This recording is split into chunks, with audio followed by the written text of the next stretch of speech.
General Montenegro, ahí escuchábamos al ministro de Defensa. Usted como un experto en seguridad y como excomandante de la Policía de Bogotá, quisiera preguntarle qué tan blindada puede estar la ciudad ante atentados terroristas de redes urbanas, como por ejemplo el ELN, que si bien es cierto está adelantando un proceso de paz en la ciudad de Quito, en Ecuador, con el gobierno colombiano, al mismo tiempo ha venido cometiendo una serie de actos criminales en diferentes zonas de Colombia, inclusive en Bogotá.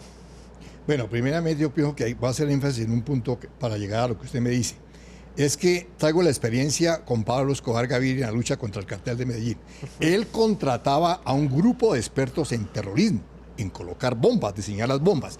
Ese grupo no pertenecía al cartel de Medellín. Aquí puede estar ocurriendo que haya grupos expertos en asuntos de terrorismo y se vende la mejor postor, ya sea al ELN o a grupos que... Usted insiste en esa hipótesis, que son células que contratan los grupos criminales para montar, para sembrar esos petardos. Pero que no son de la organización de ELN, ni son de la organización de los delincuentes que hay aquí en Bogotá.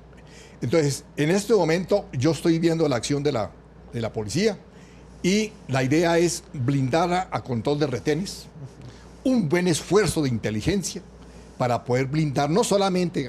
¿Por qué colocaron atentado en Bogotá? Porque en Bogotá todo lo que se haya atentado tiene un resorte internacional, pero puede ocurrir en nuestra ciudad. Entonces, en este momento lo que yo insisto es que no dejemos a nuestra policía sola, no dejemos a las fuerzas militares sola. Aquí se requiere la solidaridad del ciudadano a través de una buena información que permita ubicar los paquetes, ubicar a delincuentes, conociendo los perfiles. Profesor Jorge Restrepo, de llegar a comprobarse esta hipótesis que la dice el Ministerio de Defensa, el ministro de Defensa es quien nos ha entregado la principal línea de investigación que están adelantando las autoridades en este momento, ¿usted qué consecuencias cree que puede tener este hecho como tal, este atentado terrorista del pasado domingo, en ese proceso de paz, en esos acercamientos que está llevando a cabo el gobierno colombiano con el ELN en la ciudad de Quito? A ver, ojalá me equivoque, pero es muy difícil que se pueda comprobar una conexión de autoría, así sea intelectual, entre el ELN y este atentado terrorista y otros que han ocurrido en Bogotá. En los últimos 2 años, los atentados que han ocurrido, yo diría que la gran mayoría de ellos, excepto aquellos que hacen referencia, por ejemplo, a explosivos para cobrar extorsiones, a mi juicio se deben a operaciones que se pueden atribuir con un altísimo nivel de probabilidad del ELN, pero no hemos logrado, o más bien no lo ha logrado la Fiscalía General de la Nación ni las autoridades de investigación de Policía Judicial de la Policía, lograr establecer ese enlace. Es porque es muy difícil, digamos, así se diseña el terrorismo, la hipótesis que comenta el general Montenegro en el sentido de que se contrata a unos terroristas, precisamente eso lo hace quien manda estos atentados para poder tener una separación frente a quien los ejecuta y para que no se los vayan a atribuir.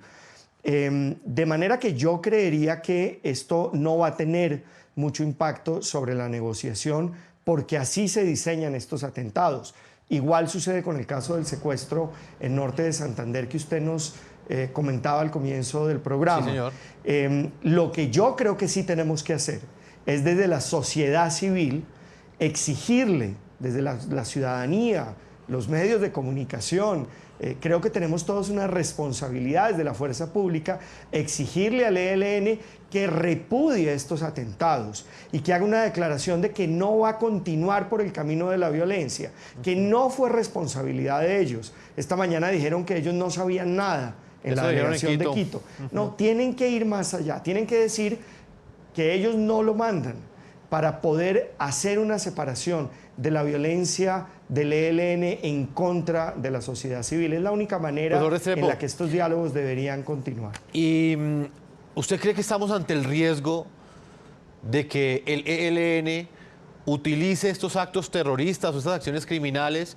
Quizás la del domingo no está comprobado todavía si fue el ELN o no, el ministro de Defensa bien lo dijo, es una hipótesis, pero hay otros actos terroristas que sí se han cometido en los últimos meses y que también abren esa posibilidad de que el ELN esté utilizando ese tipo de acciones criminales para llegar más fuertes en la mesa de negociación o quizás lograr esos objetivos de negociación que tiene en Quito? ¿Usted qué opina?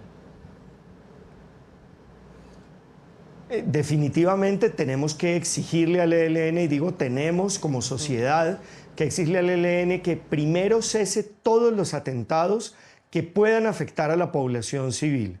En segundo lugar, que tengan un efecto terrorista, es decir, que generen miedo en la población, que sean ataques indiscriminados, que afecten incluso a la fuerza pública en una situación de indefensión. Todo eso es terrorismo. Hay que exigirle al ELN que cese esos atentados, pues de lo contrario habría que suspender la negociación cada vez que ocurra un secuestro o un atentado como el que ocurrió el domingo en Bogotá. General Montenegro, uno de los puntos que también afecta mucho, o por lo menos ha generado una fuerte controversia, es cómo son percibidos ese tipo de ataques al interior de la policía. ¿Qué impacto tienen, por ejemplo, al interior de los uniformados este tipo de hechos? Y me refiero específicamente a los que están comprobados que su autoría fue el ELN. Al interior de la policía, ¿cómo se percibe que al mismo tiempo que hayan unos diálogos de paz, por el otro lado aquí, en las grandes capitales o en las grandes ciudades, los policías sean objetivo, en este caso, del ELN? Bueno, yo ya estoy en situación de retiro. Sí, sí, sí. Pero Entonces, conoce, la conoce opinión cómo mía funciona la doy internamente de la mi policía. óptica en retiro. Yo pienso que es un acto cobarde, es un acto abominable que ha causado indignación a todo el país. Ya sea ELN o sea otro grupo delictivo, porque están golpeando la estructura policial, al hombre que trasnocha, que cumple con su deber, y eso en cierta manera desmoraliza. Pero yo sé que estas policías salen adelante para blindar al país frente a esta situación de terrorismo. Y traigo el caso de nuestro patrullero Albeiro. Sí, señor. Albeiro, al morir, murió un héroe de la patria, murió una persona que constituye el símbolo de la lucha contra el terrorismo urbano, que dejó un legado de cualidades a nivel de transparencia, a nivel de anticorrupción, de mística y de sacrificio, que debe ser lo que deben seguir las nuevas generaciones policiales. Yo pienso que vamos a honrar la memoria de nuestro Albeiro si logramos la captura de los delincuentes que pusieron la bomba. Pero de todas maneras, esto desmoraliza, pero estoy seguro que al interior de nuestra policía la moral está en alto para seguir luchando por Colombia. General, ¿y cómo capturar a estos responsables? Es que me llama la atención también que, digamos que en los últimos meses ha habido una serie de atentados terroristas en la ciudad de Bogotá, y en la mayoría de ellos no ha habido ningún tipo de captura significativa. Pensaría uno que si esto sucede en otra capital del mundo, ya deberían haber resultados concretos. En este caso, aún no los hay. Bueno, el hecho de que no los haya no quiere decir que no estemos trabajando. Lo que quiero decir es que los grupos terroristas, cuando cometen el atentado, se diluyen, se pierden. Es decir, estos grupos terroristas son gente de varias ciudades que se reúnen para cumplir el objetivo de la policía. Y tan pronto cometen el delito, se pierden. Es difícil la captura. Pero aquí es importante no solamente blindar a Bogotá, sino Colombia, con ayuda de la ciudadanía, con una buena inteligencia y, lógicamente, la policía con su estructura operativa y de inteligencia golpeando las estructuras delincuenciales. En este momento, llegar a decir que mañana va a haber resultados es difícil. Estoy seguro que el esfuerzo que está haciendo la policía con fuerzas militares y ahora que se una a la ciudadanía, vamos a lograr muy pronto la captura de estos delincuentes y así blindamos al país y a Bogotá. Profesor Restrepo, ¿qué opinión tiene usted sobre este punto? Hay una seguidilla de atentados terroristas en los últimos meses en la ciudad de Bogotá. A comienzos, bueno, a finales del año pasado, en la zona de Torca, en las afueras de Bogotá, un policía también fue asesinado y fue luego utilizado como señuelo para luego activar una serie de explosivos en los que terminaron heridos varios uniformados. Ha habido bombas panfletarias que han estallado en sedes bancarias, en sedes DPS, y hasta este momento no ha habido capturas importantes. ¿A qué cree usted que responde eso, profesor? Y fíjese usted también que estuvo este atentado en Guaymaral contra un bus de la Fuerza Aérea, Exacto. al igual que otro atentado contra la policía hace cerca de año y medio cerca de La Vega.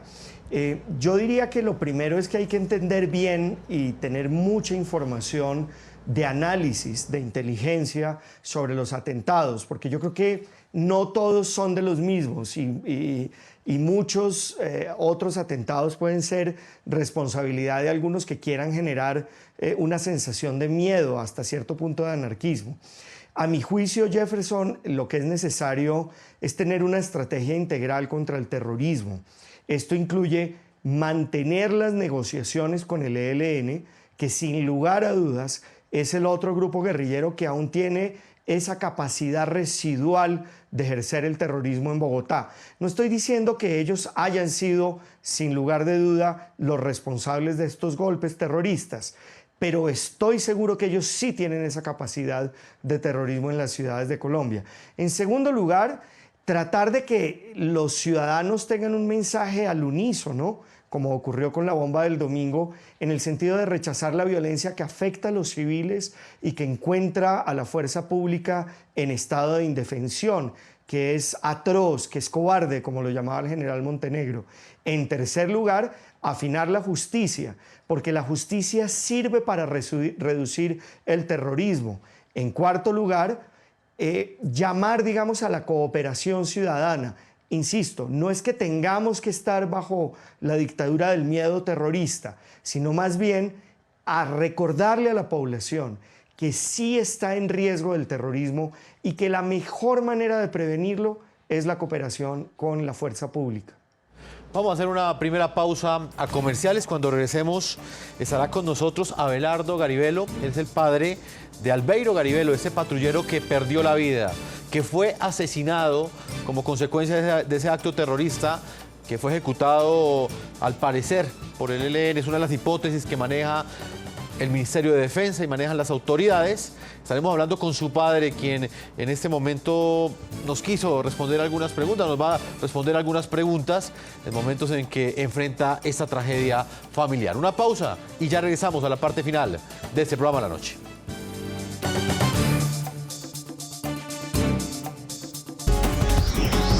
Ya regresamos con La Noche.